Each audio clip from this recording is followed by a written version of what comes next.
আসসালামু আলাইকুম। আমরা এখন আসছি আরাফাতের ময়দান, যেখানে আমাদের প্রিয় নবী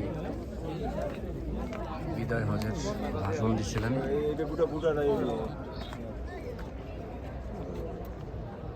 এখান থেকে প্রায়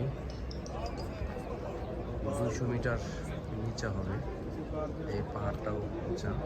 এই আরাফাতের ময়দানের এরিয়া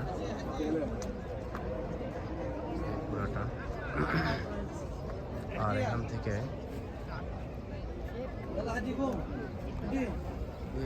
এইদিকে মক্কা,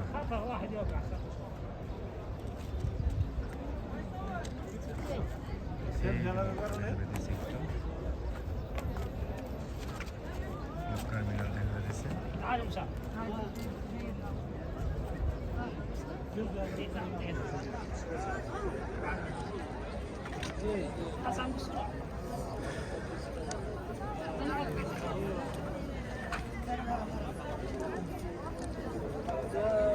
সব মানুষ এখানে আসে এটা দেখার উদ্দেশ্যে, যেখানে আমাদের নবীজি বিদায় হজের ভাষণ দিয়েছিলেন।